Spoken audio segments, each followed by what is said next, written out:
Hey everyone, welcome back to the channel. Today we're going to focus on the PlayStation era, which was a turning point for video games. Not just in terms of technology, but also in the way games were perceived by the public. With the leap to 3D graphics, voice acting, and cinematic storytelling, developers had more tools than ever to create immersive and often provocative experiences. The PlayStation didn't just revolutionize gaming, it ignited a cultural debate that would change the industry forever. With all of that out of the way, let's talk about 10 controversial PlayStation games.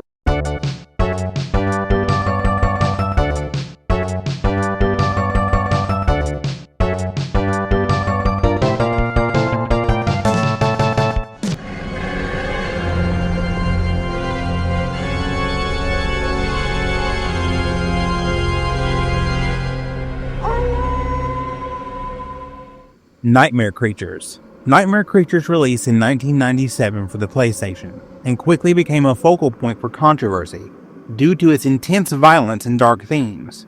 Set in 19th century London, the game immerses players in gothic atmosphere, teeming with grotesque monsters and graphic combat sequences. Players navigate through eerie environments, battling a variety of nightmarish creatures using an arsenal of weapons and combat moves that result in explicit depictions of blood and dismemberment. At a time when the gaming industry was under scrutiny for violent content, Nightmare Creatures stood out for its unapologetically mature presentation, leading to debates about the appropriateness of such content for younger audiences. The game's marketing campaign further amplified its controversial status, with advertisements that some consider provocative and unsettling, pushing the boundaries of acceptable content in video game promotion. Critics and players were divided over the game's graphic nature. While some praised its atmospheric design and engaging gameplay, others expressed concern over the explicit violence and horror elements. The controversy surrounding Nightmare Creatures highlighted the ongoing tension between creative expression in video games and societal concerns about media influence, especially on impressionable players. Despite, or perhaps because of, the debates it sparked, the game achieved commercial success, selling over 1.5 million units worldwide by January 2000. This success underscored the complex relationship between controversy and commercial viability in the gaming industry, illustrating how provocative content can both challenge societal norms and captivate a broad audience.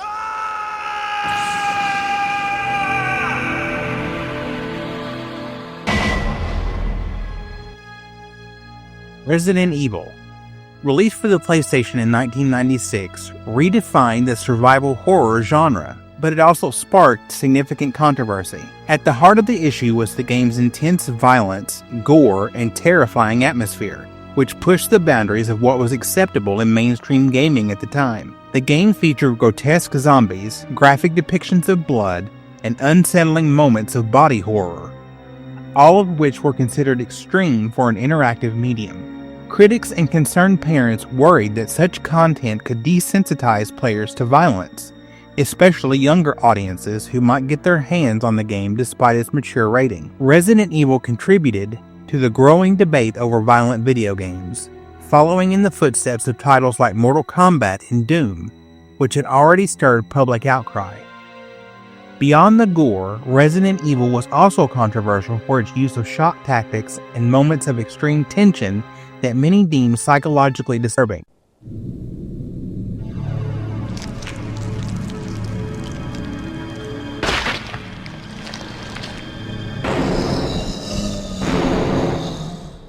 One of the most infamous scenes, the moment when a zombie slowly turns its head toward the player for the first time, became a defining moment in horror gaming. But it also cemented the game's reputation as an experience not suited for the faint of heart. Some critics argued that Resident Evil's use of limited resources and claustrophobic environments created an almost sadistic level of tension, making the game feel deliberately stressful and even manipulative in its horror elements. The game's marketing campaign also faced criticism for emphasizing the violent and gory aspects, leading to complaints that it glorified horror in an irresponsible way. However, Resident Evil was a massive success, selling over 5 million copies worldwide and laying the groundwork for one of the most successful gaming franchises of all time.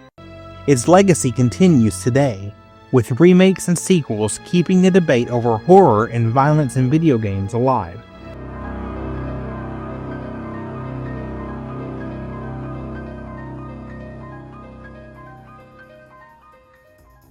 Parasite Eve. Released in 1998 for the PlayStation, Parasite Eve garnered attention not only for its innovative blend of action RPG mechanics and survival horror elements, but also for the controversy surrounding its mature content and narrative themes. The game delved into complex scientific concepts, particularly mitochondrial biology, weaving a story that explored themes of genetic manipulation and human evolution. This narrative depth, while praised by many, also led to debates about the portrayal of science in entertainment and its potential to misinform players about real biological processes. Additionally, the game's mature themes and graphic content, including scenes of transformation and body horror, pushed the boundaries of what was typically depicted in video games at the time, leading to discussions about the appropriateness of such material for younger audiences. Another layer of controversy emerged from the game's portrayal of its protagonist, Aya Brea. While Aya was celebrated as a strong female lead, some critics took issue with her sexualization, particularly in promotional materials and certain in-game scenarios. This aspect sparked discussions about the representation of women in video games, with debates focusing on the balance between character empowerment and objectification. These controversies, encompassing scientific representation and character portrayal, contributed to Parasite Eve's complex legacy in the gaming world. The game's willingness to tackle mature and intricate themes set it apart from its contemporaries, but also placed it at the center of debates that continue to resonate in discussions about video game content and representation.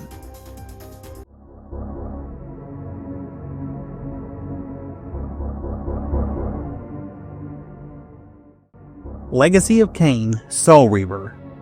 Released in 1999 for the PlayStation, Soul Reaver was lauded for its deep narrative and atmospheric design, but it also caused controversy due to its mature themes and dark content.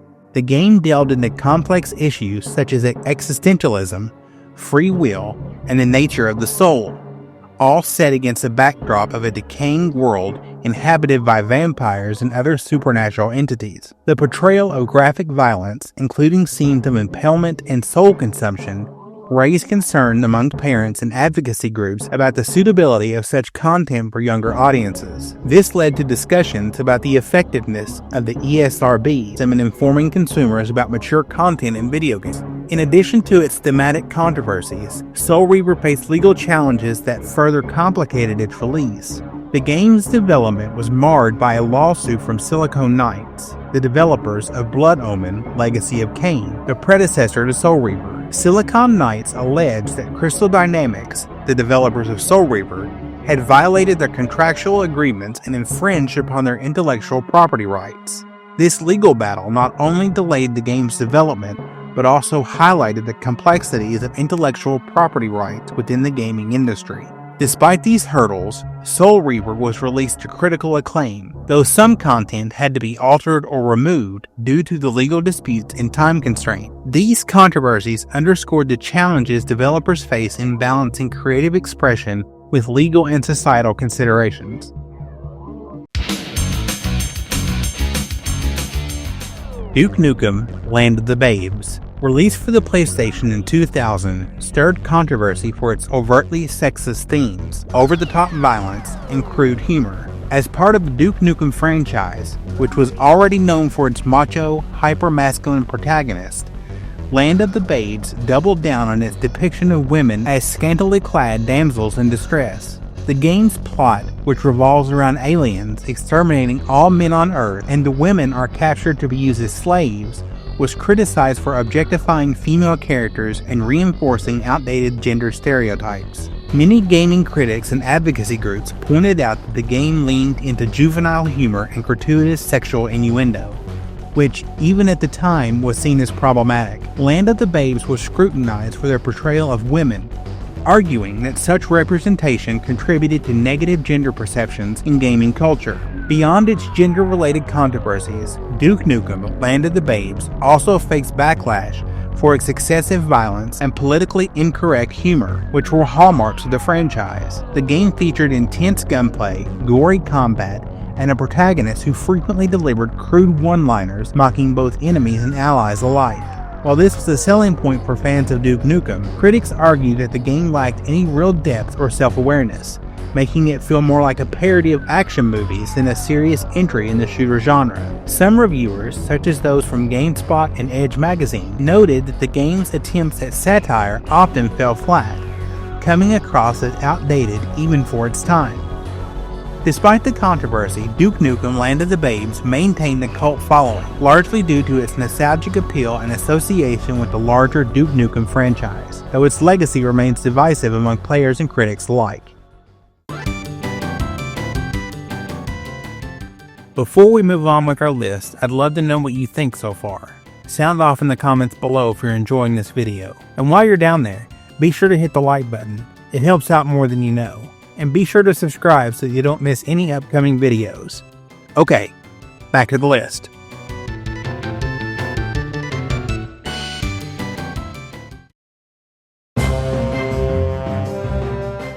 Toy Story 2: Buzz Lightyear to the Rescue. Released in 1999, the game followed Toy Story 2 the movie, but from Buzz Lightyear's perspective, as he attempted to rescue Woody from Al McWiggin. As a fairly standard 3D platformer of its era, it featured plenty of jumping, puzzle solving, and collectible gathering, all wrapped up in a kid-friendly package. However, one particular design choice landed the game in trouble. Among the many enemies Buzz faced were gunslinger characters, depicted as stereotypical Mexican bandits, wearing oversized sombreros, sporting exaggerated mustaches, and carrying revolvers. These characters closely resembled outdated, offensive portrayals of Mexicans commonly seen in early Western films. Mestizo activist groups quickly took issue with this depiction, arguing that it perpetuated harmful stereotypes. In response, activists organized a peaceful protest outside Activision's headquarters, demanding that the company address the issue. Their efforts paid off, leading to a revised version of the game that replaced the bandit characters with more generic cowboy enemies. However, Activision did not issue a recall of the original copies, meaning that early versions featuring the controversial enemies remained in circulation. As a result, unaltered copies of Toy Story 2: Buzz Lightyear to the Rescue can still be found by collectors and retro gaming enthusiasts today. While not as widely discussed as some other gaming controversies, this incident highlights how even seemingly harmless children's games can spark discussions about representation and cultural sensitivity. Twisted Metal. Released in 1995, Twisted Metal was developed by David Jeff and published by Sony for the PlayStation 1. It initially garnered attention due to its ambitious marketing campaign and unique concept, allowing players to choose between various vehicles, each with unique abilities and weapons. However, the actual gameplay and tone diverged significantly from expectations. Critics noted while the game's promotional material suggested an action-packed experience, the final product felt dark and gritty, often failing to deliver on the promised excitement. Players were particularly disappointed by hidden content and unlockables that weren't highlighted during marketing, leading to a sense of letdown. This disconnect between perception and reality contributed to initial negative reviews and dissatisfaction among fans. Twisted Metal faced significant backlash not only from players but also from parents and minors. Some criticized the game's content as inappropriate for children, pointing to dark humor and violent scenes that didn't align with its target demographic. This backlash highlighted issues with the game's rating and marketing, prompting calls for stricter regulations on media content in response for acknowledging public concerns, but also facing criticism for not adequately addressing the problem early enough. The controversy underscored the importance of transparency in the gaming market.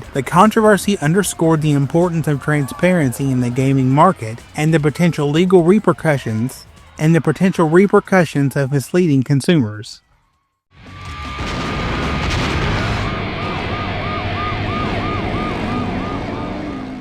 Road Rash 3D. Road Rash 3D, developed by Pandemic Studios and published by THQ in 1999, quickly became a subject of controversy due to its unique blend of motorcycle racing gameplay with content that some found problematic. The game's visuals and fast-paced action were appealing to many, but it also contained elements that raised eyebrows. The inclusion of violent crashes and an edgy tone left some wondering if the game was truly suitable for all audiences. The marketing campaign for Road Rash 3D emphasized its thrilling gameplay and high-speed racing, yet the game's content often contradicted these promises. Players encountered intense moments that weren't just about speed, but also involved dangerous stunts and chaotic environments.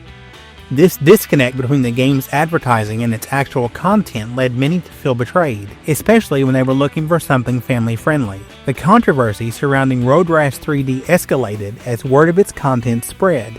Parents and guardians began expressing concerns, particularly about certain levels that exposed more mature themes than anticipated. The game's initial E rating was later scrutinized as misleading, leading to accusations that it wasn't appropriate for younger players despite its claims. Public backlash came to a head when news outlets highlighted the game's violent content and the potential harm it could cause, especially in households with minors. This scrutiny prompted calls for better content labeling and led to debates about accountability in the gaming market. Despite its initial success, Road Rash 3D became a cautionary tale in the gaming industry, highlighting the importance of transparent advertising and respectful content creation.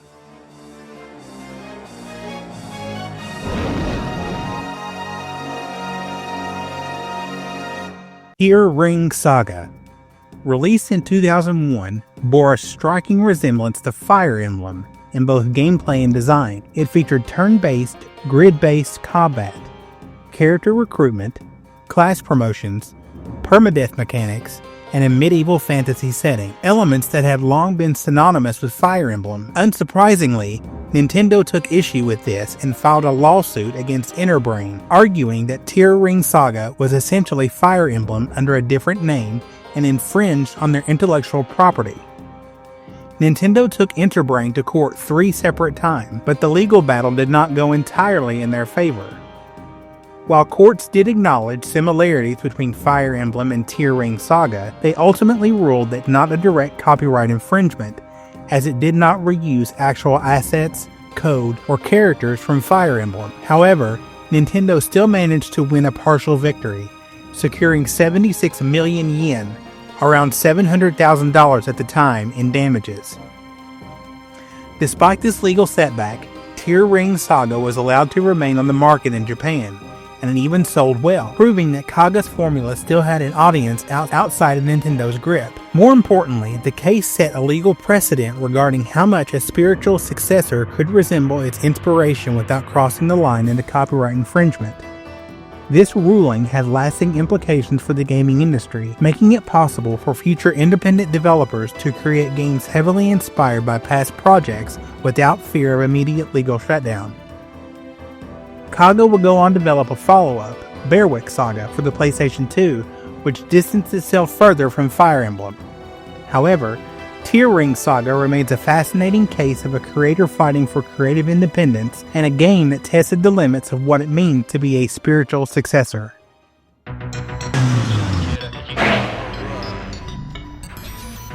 Grand Theft Auto, released on the PlayStation in 1997, and quickly became one of the most controversial games in the industry due to its violent and morally ambiguous content. The game was criticized for its open-world design that encouraged illegal activities like car theft, violence, and the ability to run over pedestrians. Critics and parents alike were alarmed by the game's portrayal of criminality as a form of entertainment, with some viewing it as a glorification of violence. The freedom to commit unsanctioned acts of violence in the game, paired with its dark humor and lack of clear moral consequences, drew the ire of several advocacy groups who voiced concerns about its potential to influence younger players negatively.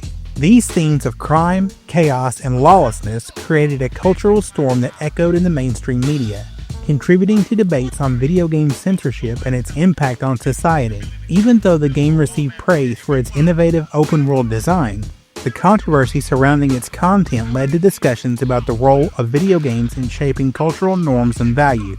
The game's controversy didn't end with its release.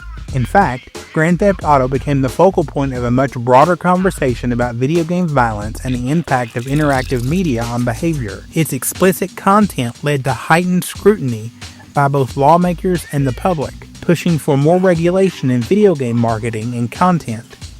Parents groups and politicians began to pay more attention to the video game industry, advocating for clearer rating systems and more stringent restrictions on what types of content should be accessible to younger audiences. This controversy ultimately set the stage for future debates over video game violence and censorship, and the game's role in shaping the industry's approach to adult content remains significant today. Grand Theft Auto is widely considered a turning point in the conversation about video games and their social responsibility. As we've seen, it's clear that this console was not just a platform for games. It was a catalyst for innovation and at times controversy. The PlayStation 1 era was defined by its bold creativity, pushing boundaries in ways that both wowed audiences and horrified parents, critics, and even some developers. Games showed the world that storytelling could be as immersive as it was unsettling, blending dark themes with groundbreaking gameplay that left an indelible mark on the industry. While these titles often stirred debate, they also laid the groundwork for the evolution of interactive media, proving that games can be more than entertainment, they can be reflections of the human condition. In reflecting on these controversial PlayStation 1 games, it's easy to see how they shaped not just the gaming culture, but pop culture as a whole. They challenged norms, sparked conversations, and left an indelible impact on the creators who dared to push boundaries. Whether you loved them or hated them, there's no denying their influence. Hey everyone, thanks for watching. What are your thoughts on these games? Have you played any of them? Are there some that I should have added to this list? I'll be sure to add them in a future episode. Let me know your thoughts and any concerns in the comments below. If you liked this video, please leave a like. If you didn't, that other button seems to work pretty well too. And if you're new here, please consider subscribing for a plethora of gaming-related content, including but not limited to controversial games. Thanks again for watching, and I'll see you in the next one.